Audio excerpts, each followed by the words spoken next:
All right, we got you, LP. I'm sorry, I muted you. So if you're ready, we can go ahead and get started. We've got a couple of questions already. The first one from Sarah Spencer. Hey, Lloyd, how are you? Good, how you doing? I'm good. Were you able to do another team practice today? And I also wanted to ask, are there any restrictions on what you're able to do as far as like 5-on-5 or any kind of team activity, or is it just completely up to you now? Full practice. We had full practice today, and then we're in practice mode. How did things go on day 2? Good. Yeah, we competed some more today, probably a little bit more than we did yesterday. Started out with the same focus, just trying to get organized on what we need to do defensively, working on some spacing options offensively, and then we just put them in a bunch of different situations so that we can compete. Thank you. Yakiri Thomas from Chicks Into Sports. Hi, Coach. I just want to ask you, now that you have this talented roster that could possibly make the playoffs, how excited are you just to get the season underway? More so from the fact that we just haven't been able to play for as long as we've been out. I think the excitement that we're close. We're less than a week away from playing a preseason game. We just completed our second practice. I think just as a competitor and in this position, excited that we're back on the court. And it's great to see the guys. It's great to have them here. It's great for a lot of them to just start establishing themselves here in the city. A lot of them are still finding places to live and unpacking boxes and things of that nature. And so that's just it's the whole mindset. There's great energy. There's a lot of excitement for a lot of different reasons, but more importantly, we're back on the court and we know that games are near. So it's really about us coming together as quickly as we can so that we can see what we have and start working towards that. Thank you. Allison Mastrangelo. Hey, it's been, I don't know, 7-8 months since you've had all of your players together in one spot. As a coach, just how's it felt to just be able to coach everyone together and have real full practices? Really nice. When you have to work out guys, 4 guys in the building at the same time, it makes the days extremely long and repetitive. You bring 4 guys on the court and you say one message, and then an hour later you bring another 4 guys on the court and say the same message. So it's that's been different. It's just one of those adjustments that we've had to make, and trying to touch and communicate and connect with all of our guys. You end up having long, repetitive days. So it's just good to be able to address the team together, for them to bond and connect with one another, and just find some sort of normalcy through the game of basketball. Chris Kirshner. You mentioned yesterday about the lack of respect with the lack of national television games. Have you gotten a sense that the players themselves feel a lack of respect by the people in charge of setting the TV schedules? And if so, do you get a sense that you have a team that feels like no one really believes in them still? No, the whole point was, I just want our guys to understand it's a no excuse mentality. Like we can't worry about being respected or disrespected. We can't worry about someone feeling sorry for us or, thinking, hey, you guys should have been there. Our whole approach has to be, we can't worry about the things we can't control. And so we're going to stay focused on the things we can. We get it. There are a lot of teams that are going to feel disrespected. A lot of players are going to feel disrespected. A lot of situations where you can worry about what didn't happen. Our main goal is to worry about what is going to happen moving forward and what we can do to contribute to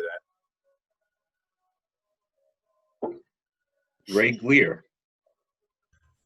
Lloyd, with a guy like Dunn, an alpha defender, what kind of discussions with him about switching?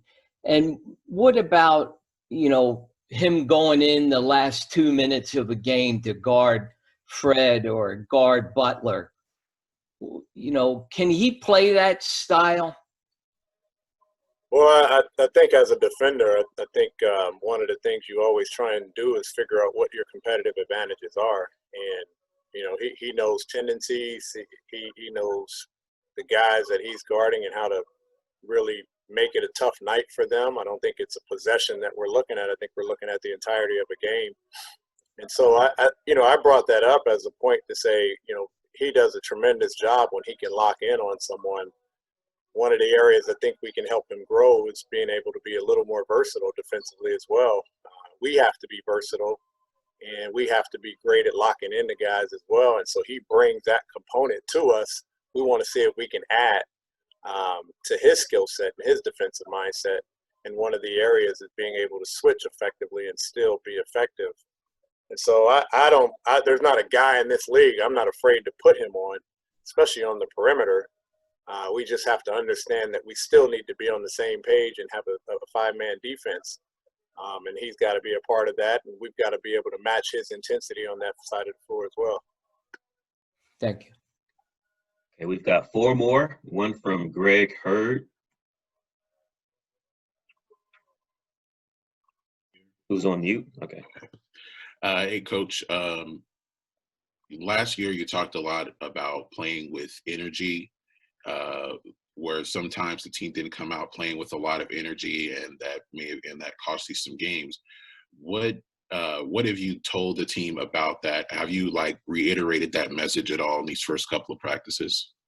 Well, I think naturally when you have a new team and you're starting the season, you're gonna get good energy. I think the guys are excited to be back. Energy isn't the problem. It's the willingness to compete. It's the willingness to bring that energy on the second night of a back-to-back, on the third game of a road trip. That's where you really find your resiliency and you find your togetherness. And, a lot of things contribute to that. But I think for us, it's really, that's just for a young team, I'm thinking of the young guys from last year. That's just part of the rite of passage. I talked about a lot with Dre and Cam and those guys coming up to me and saying they hadn't figured out how to play on the second night of back-to-backs because of how tired they are. That was part of the process. You have to figure out ways to create that energy when you are tired, fatigued, sore. And, we have some vets that do understand how to take care of their body and do know how to balance and aren't fighting for minutes because they know they're on a back-to-back. So they're encouraging the other guys to show up and do their part so that they'll be equally as fresh for the second game. Creating energy is buying into a we mentality and knowing that we're going to need all 17 of our guys at some point throughout the year so that we can stay fresh and we can remain fresh and we can attack each game not having an excuse of being fatigued or not understanding how to bounce back on the second night. We've got 3 more. Sarah again. Lloyd, going back to Chris Dunn, whether it's playing against him previously or having him on your side now, what are the biggest things that impress you about him and the strengths that he can bring to boost team defense this year? You know who he is. There's a few teams in our league that have those guys that you'd rather have them on your team. You hate them when they're on the other team. You can't stand them. You love them when you're on your team because you're going to get that dog fight. You're going to get that competitiveness. He's going to take the challenge the way you think the challenge should be taken. And he's that guy. And I think more importantly, our guys know he's that guy. And so there's a tremendous amount of buy-in. And when I say, hey, Chris, you got him, our guys are saying, put Chris on him. That's a statement in and of itself. And he brings that. And he knows who he is as well. So I'm excited. I think the guys are excited. I think they're excited of what we can do because he's the guy that starts your defense. And he's one of those guys that when he comes in the game, that's what you expect. Similar, I think Clint is the same guy on the other end. He's gonna anchor your defense. And we're gonna wire him up to be the anchor of our defense. He had a great block tonight. He does a tremendous job on the defensive glass, which starts our offense. And so we just fill in the gaps everywhere, all the way across the line. Rondo is going to be our competitive advantage from an analytic and film, and he's going to bring tendencies and things of that nature. And we're just going to put all of the pieces and the strengths of each guy together so we can build our team defense. Thank you. 2 more. First from Edwin Powell. Hey, Coach, with everything that has gone on, have you noticed, and I know it's super early, have you noticed a difference in the guys in practice from second practice this year as opposed to second practice last year? Well, second practice last year seems so long ago now. I'm trying to think of, I think the biggest, in all honesty, was availability. You look at, and I have it charted, you look at our roster and you look at how many guys started the season on minute restrictions, how many guys started the season not available, and, trying to get through practices knowing that, availability is the most important thing. I can't afford to have anyone else get hurt. I can't afford to overwork someone. Whereas now, all 17 guys have participated in some form of practice.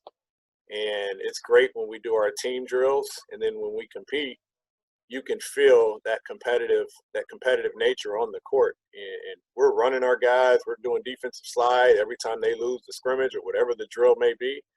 But I think more importantly, you're able to be competitive because there's a lot of guys and a lot of bodies that are active and healthy out there. Our final question for Coach will come from Allison Mastrangelo. I was kind of curious. I know you've only had a couple full practices, but has there been any one player that's kind of come back and you're like, wow, I can't believe the shape that he's in? I know for a lot of us, we've gained like the quarantine 15, but player-wise, if they put in a lot of, work off the court that you can now tell a difference in practice?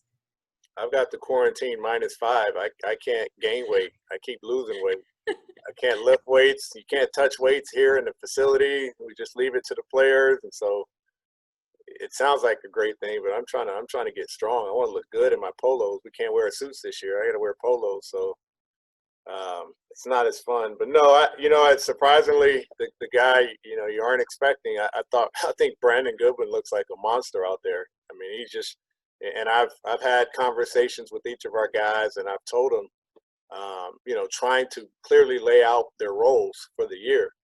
And I said, BG, you see who we've signed. We've got Rondo, we've got Chris Dunn, and we converted you from a two-way player last year, and really happy that he's been able to be a part of this 15-man roster and really grow and earn that spot. But, the truth of the matter is it's going to be hard for you to get any minutes on the court. And so the value of what you're going to need to do is in practice. You got to make Trey better. You got to make Chris better. You got to make Rajon better.